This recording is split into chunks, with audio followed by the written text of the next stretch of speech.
Hey everyone. Today we are going to pull back the curtain on one of the most fundamental yet kind of invisible processes in all of AI, how it actually reads. And I'm willing to bet the answer is not what you think. So let's start with a little puzzle. You can take a super powerful, cutting-edge AI, one that can write poetry or code, you know the drill, and ask it a really simple question. How many letter R's are in the word strawberry? And believe it or not, it might just get it wrong. So how can something so smart fail at a task a first grader could do in 2 seconds?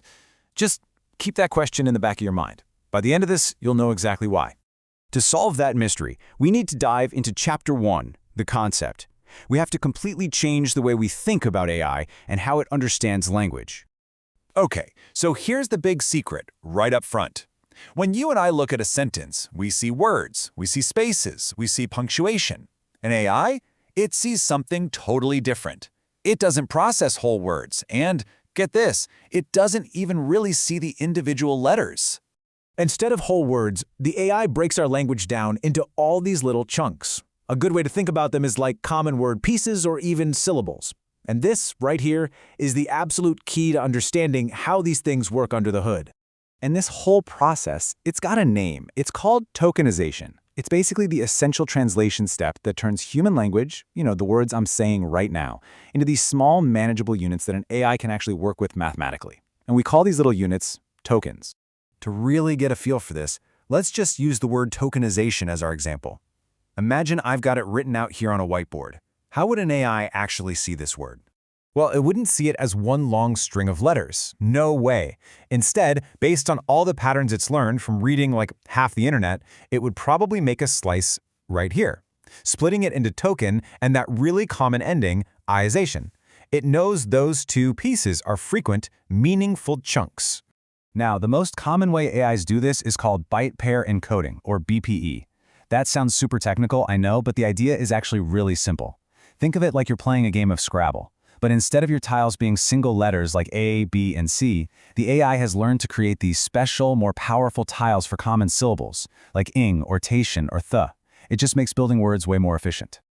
Okay, so now that we've got the core concept down, let's move on to Chapter 2 and use this new knowledge to finally solve our little puzzle, the strawberry problem. All right, let's bring back our problem word, strawberry. Now when we look at it, we see a simple 9-letter word. But after everything we just learned, we know the AI is going to see something completely different. And boom, here it is. This is the aha moment. When an AI model looks at strawberry, it doesn't see strawberry. It sees a list of its pre-made Scrabble tiles, its tokens. In this case, it actually sees 3 distinct pieces, stir, aw, and berry. To the model, that is the word. So this is exactly why counting becomes so hard for the AI. You see, it never actually sees the individual letters, only these pre-made chunks. So to count the R's, it has to look at the token straw and reason, okay, that piece contains 1 R. Then it looks at the aw token and thinks, nope, no R there. And finally, it has to analyze the token berry and realize, that one has 2 R's inside it. This whole process of reasoning about what's inside its own building blocks is an extra difficult step, and that's why it's not always reliable. So, we've solved the riddle. But you might be thinking, okay, that's cool, but why does any of this actually matter to me? Well, that brings us to our final chapter, the takeaway. And it's a really simple one. Tokens are money. Here's the crucial point. When you use a service like ChatGPT or Claude, you're almost always paying for it based on the number of tokens you use, both for what you send to the model and for what it sends back to you. Every single one of those little word pieces has a cost. So how can you even estimate that? Well, for English, there's a pretty handy rule of thumb.